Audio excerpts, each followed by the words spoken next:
David Martínez de Aguirre, Guinea, nació en Vitoria el 10 de enero de 1970, por lo tanto, hace 46 años. Es el menor de 3 hermanos. Estudió primaria y secundaria en la Escuela Marianista Santa María y Castechea de Vitoria-Gasteiz. Pero no fue marianista, sino dominico. Hizo su profesión solemne el 18 de septiembre de 1993, con solo 23 años. En los años 93 al 95 estudió en el Instituto Superior de Filosofía de Valladolid e inmediatamente fue otros 3 años, hasta 1998, a la Facultad de Teología de San Esteban en Salamanca. Se licenció en Teología Bíblica en la Universidad de Deusto, en Bilbao, y realizó un curso en la Escuela Bíblica y Arqueológica de los Dominicos en Jerusalén, por espacio de 2 años. En 1999, el 11 de diciembre, se ordena sacerdote. Su primer destino es la Parroquia de la Encarnación en Bilbao.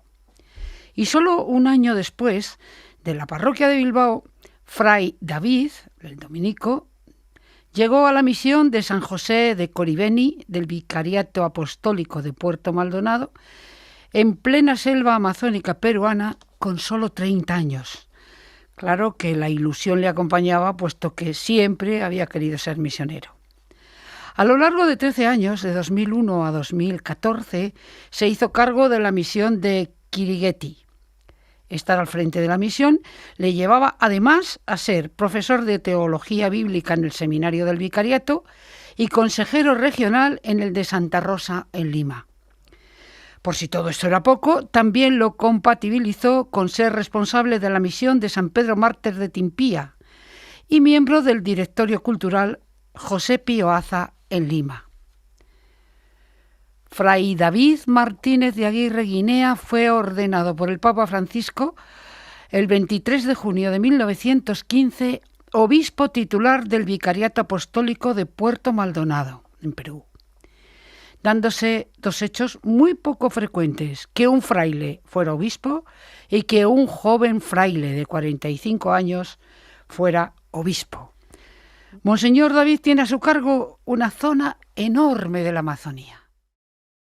Por cierto, no sé cómo quiere que le llame, Monseñor David, Monseñor Martínez de Aguirre, Guinea, pues no se nos enfade su madre, que debe estar orgullosa de ser la madre del obispo, o David.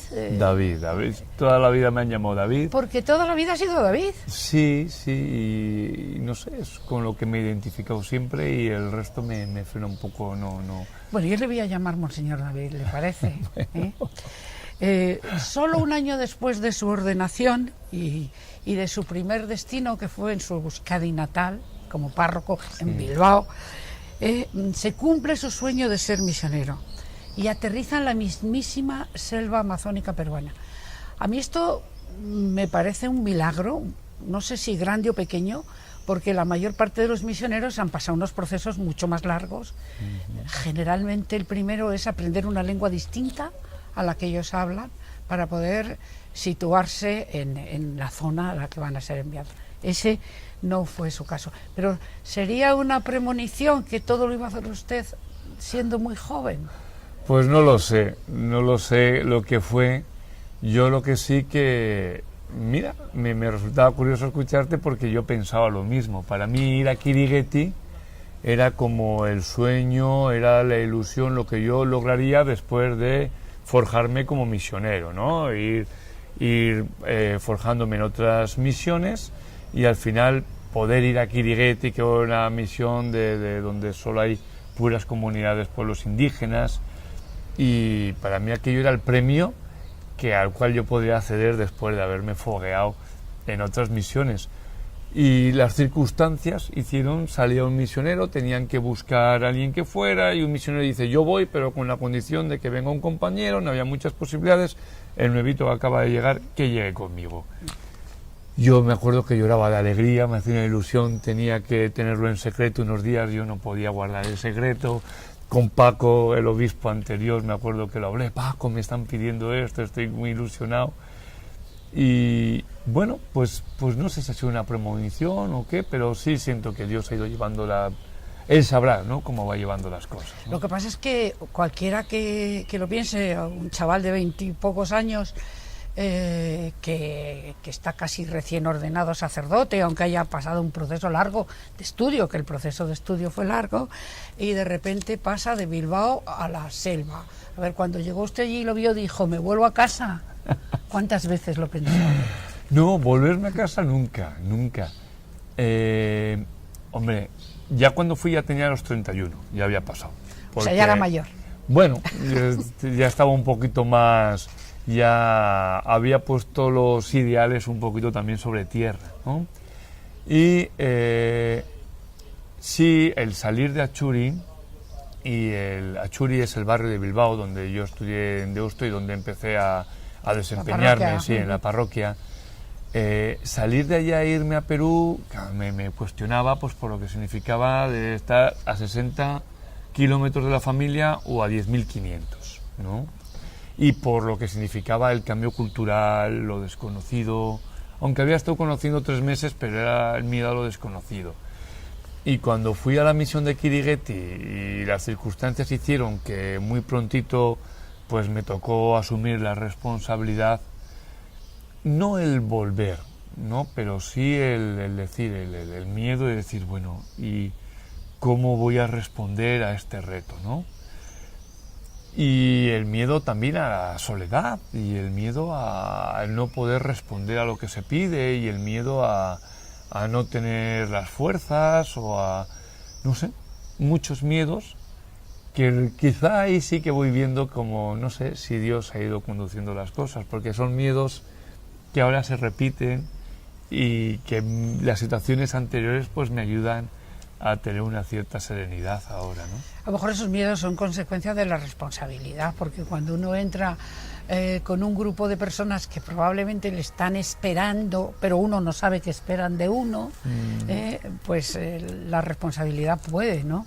Primero como misionero, porque uno llega de misionero, ha aprendido teología, usted era una persona muy formada intelectualmente, etcétera, profesor, de aquí para allá, pero de repente se ve mezclado con la gente, y la gente no pide eso, la gente pide una palmada en la espalda, o una palabra de cariño, no sé si en la selva amazónica, la que yo conocí, por lo menos la gente mantenía una cierta distancia, lo de acercarte y dar la mano y tal, era un proceso por el que ya había que haber estado un tiempito para poder llegar a la palmada en la espalda. Sí, hay que... Hombre, yo tampoco he sido una persona mi faceta no ha sido la intelectual, y siempre donde me movía sí intentaba entrar en un contacto con la gente, ¿no? Y esa ilusión de contactar con las personas, contactar con un pueblo diferente, aprender de ellos, someterse a un proceso de conversión personal y vivirlo eso también desde la fe, es decir, bueno, voy a conocer una cultura, me va a impactar, esto me va a mover, y esto es algo positivo, y esto es parte de mi vivencia como cristiano, es un proceso de conversión, que es lo que nos pide el Evangelio. Entonces yo quiero convertirme al Evangelio por medio de esta gente, ¿no? Yo creo que esa intención pues me ha ayudado un poquito a encariñarme y a intentar estar abierto a descubrir algo nuevo, a dejarme un poquito empapar de otras cosas, ¿no? Y he disfrutado muchísimo en el contacto con la gente, sí.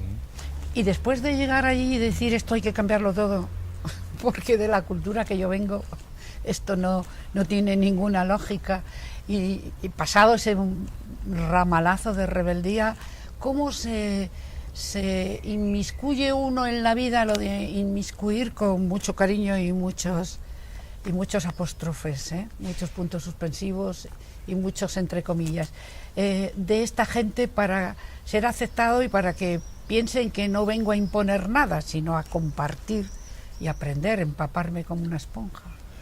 Yo creo que si algo he descubierto de los pueblos indígenas amazónicos, yo con el pueblo con el que más he convivido ha sido el pueblo Machiguenga. El pueblo Machiguenga, la Xáninca, un poquitito, había algunas comunidades xánicas, caquintes. Lo que más he aprendido de ellos es que ellos tienen una capacidad muy grande de descubrir al otro, de verle, y de saber cuándo la otra persona, el que está enfrente, trata de tú a tú. Y yo creo que eso es fundamental para entrar con ellos, ¿no? Cuando uno entra con una idea de, bueno, pues de aprender, de reconocer al otro y de situarse como uno más. A mí me ha ayudado mucho el salir al monte con ellos. Claro, cuando uno se ponía en actividades como estar con los muchachos que vienen de sus comunidades a la residencia de estudiantes y vienen con su idioma, con sus costumbres de su comunidad, que es el monte, es la caza, la pesca, la recolección, y ahí tienen que entrar en un sistema de escuela más ordenado, de unos horarios, porque una residencia de estudiantes hay que llevar con unos horarios, claro, unas tareas en común, una disciplina.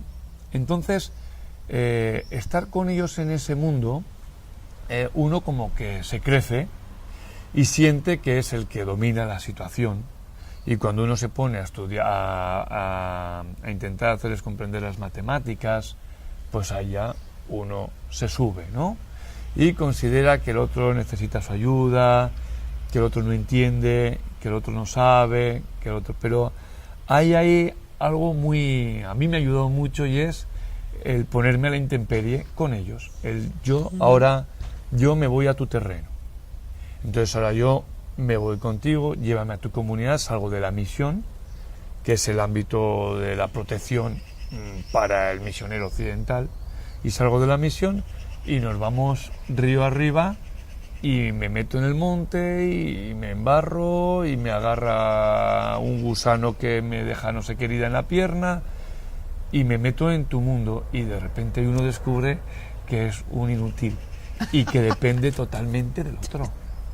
Entonces, a mí me gustaba, con los muchachos que habían estado en la residencia, que se sentían ante mí, yo me sentía ante ellos como el que les protegía, el que les tenía que ayudar, el que les tenía que encaminar, y me gustaba ahora dar la vuelta a la tortilla y que ellos eran los que me tenían que guiar a mí, los que me tenían que encaminar.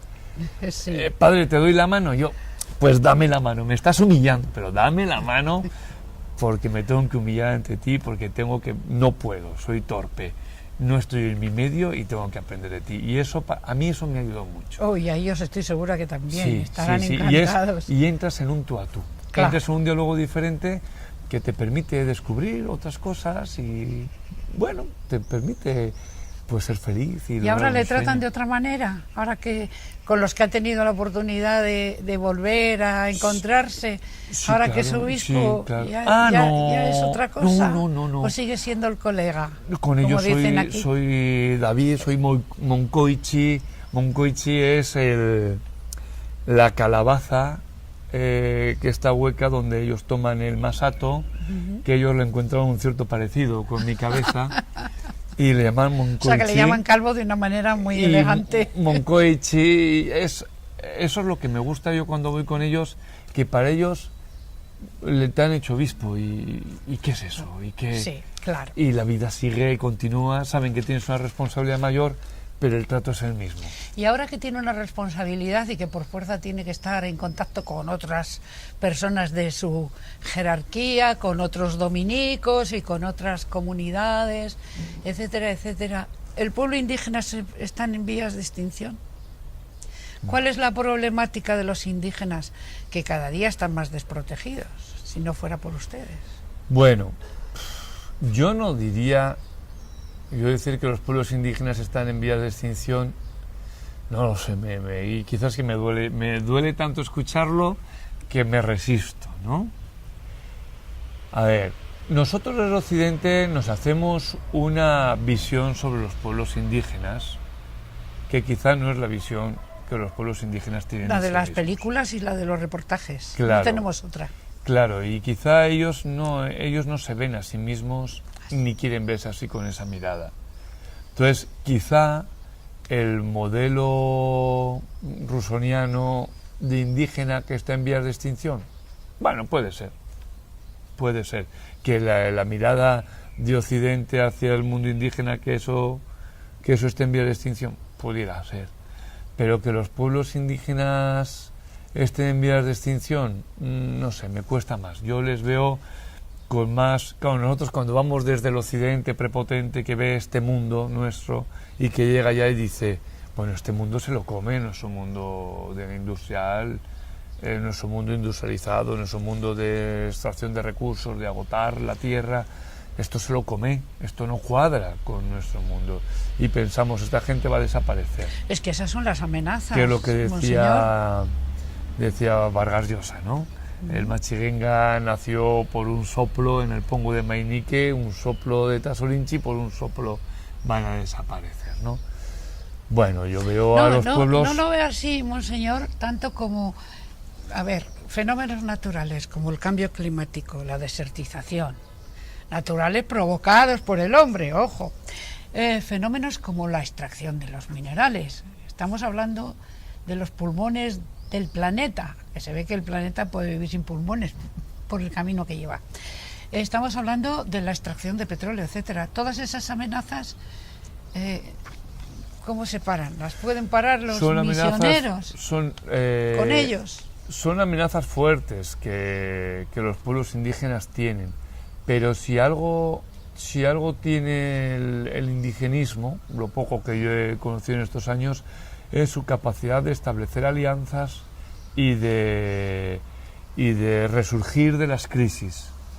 Y yo creo que los pueblos indígenas son capaces de encontrar alianzas, de encontrar fortalezas y de resurgir esas crisis. Y bueno, nosotros como misioneros lo que queremos es ayudarles a dar las herramientas para que ellos puedan manejarse. Por eso todo nuestro empeño, yo muchas veces en las comunidades me decían, es que los misioneros solo nos becan y nos ayudan en educación y no hay más. Y yo digo, sí es cierto, que esa sea la gran crítica que nos hagáis siempre, ¿no? Ojalá. El decir, nosotros, eso es nuestro empeño, ciertamente, el que ustedes tengan las herramientas para que sean críticos hasta con nosotros. Claro. No tenemos ningún problema. En eso no nos asusta. Es decir, nosotros lo que queremos es que ustedes tengan un pensamiento autónomo pero no solo para, que es un poquito lo que yo veo de Occidente, que tengan un pensamiento autónomo, pero no solo para sobrevivir ustedes, sino para que sobrevivamos todos.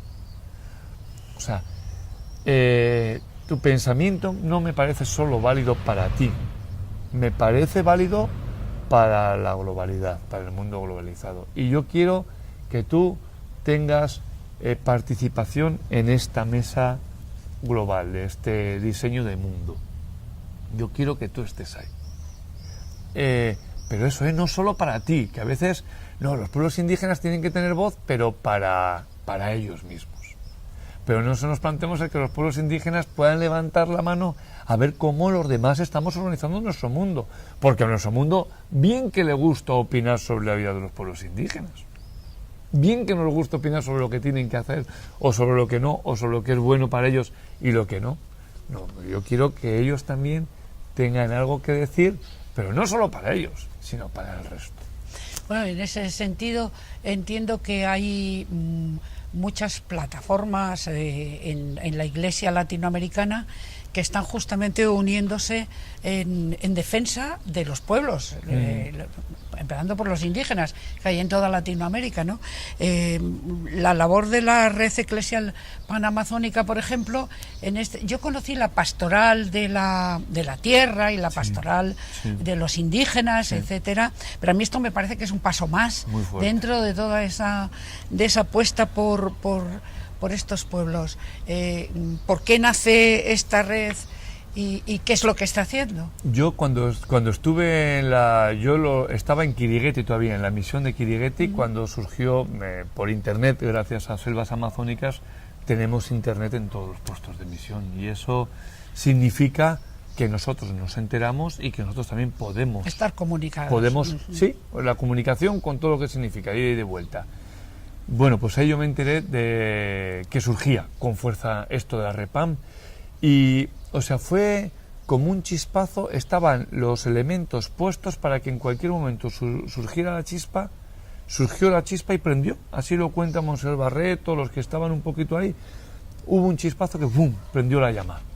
Y ahí se aprovechó, y ahí se unieron más entidades de iglesia.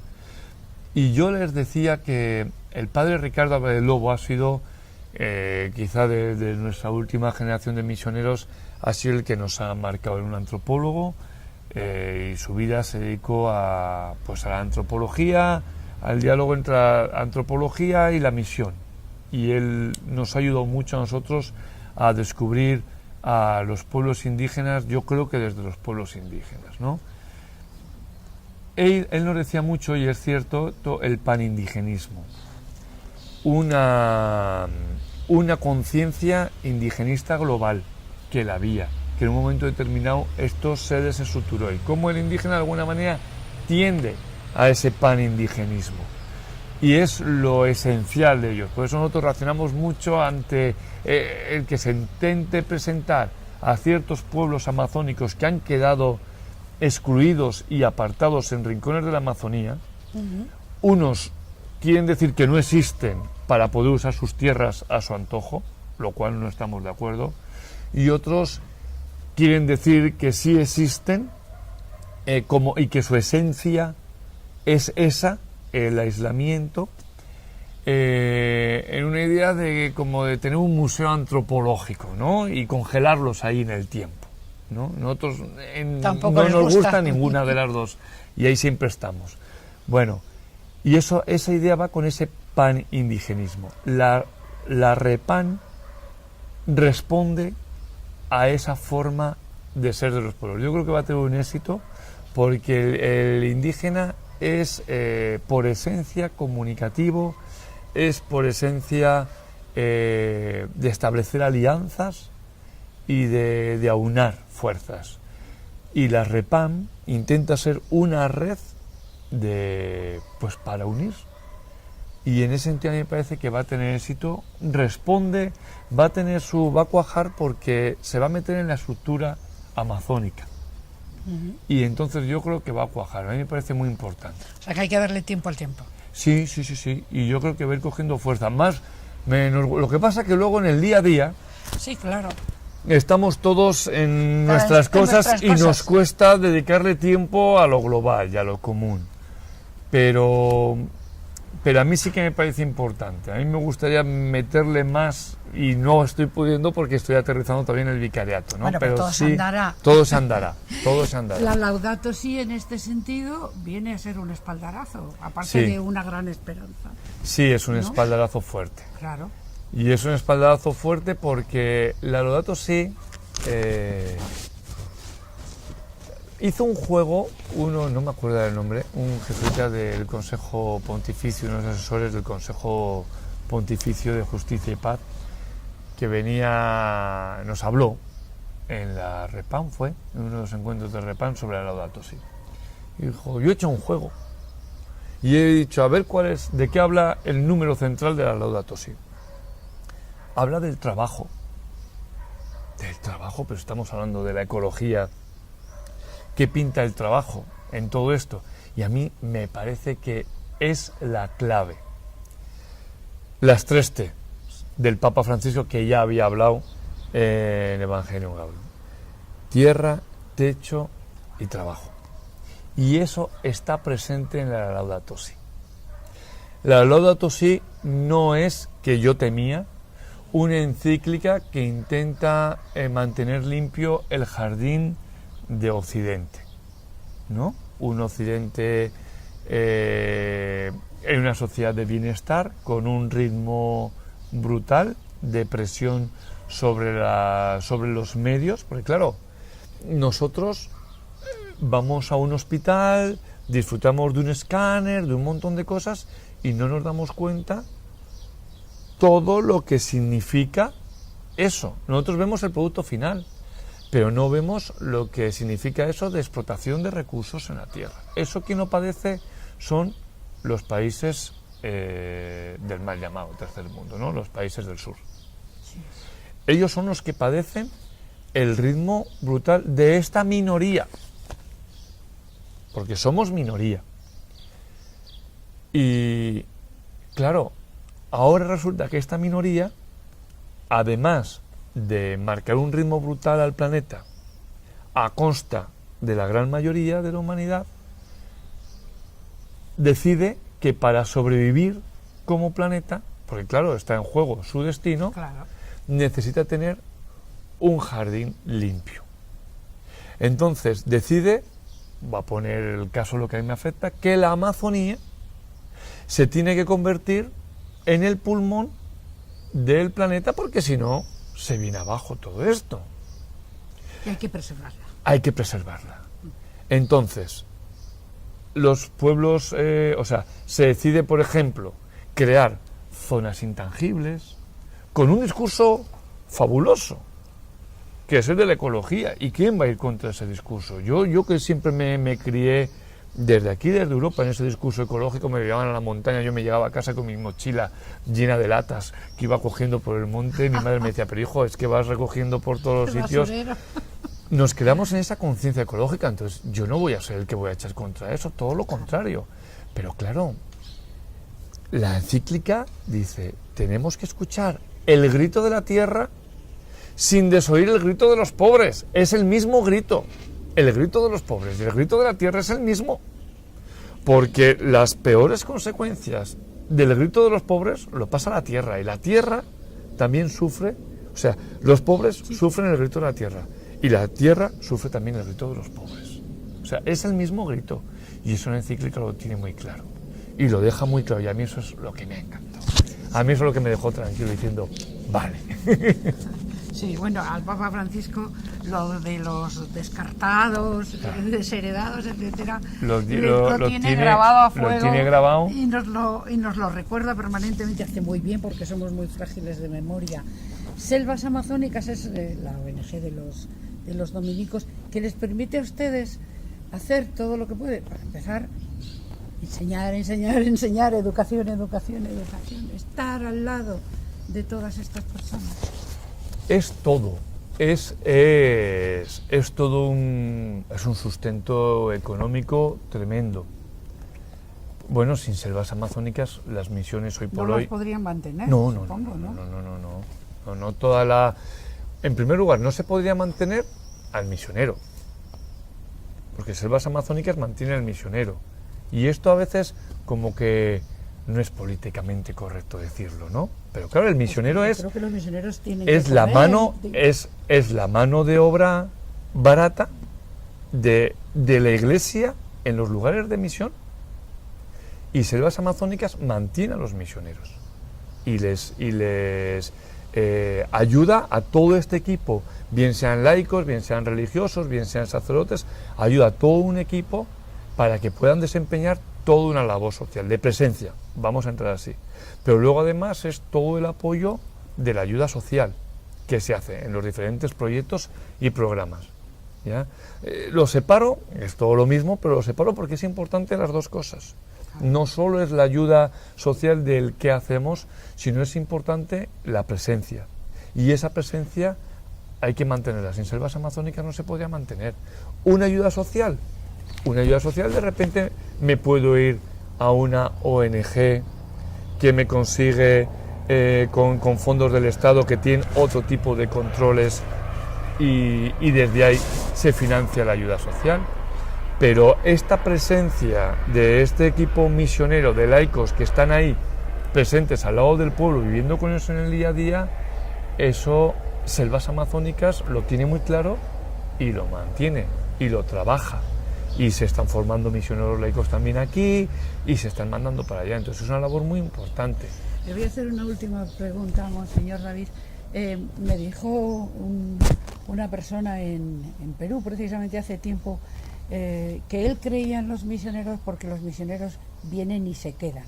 Entonces la pregunta es, sin duda hay un movimiento generalizado en todo el mundo de personas dispuestas a ayudar como profesionales, los cooperantes, etcétera, etcétera, ayudar de corazón, con todo su bagaje de conocimiento.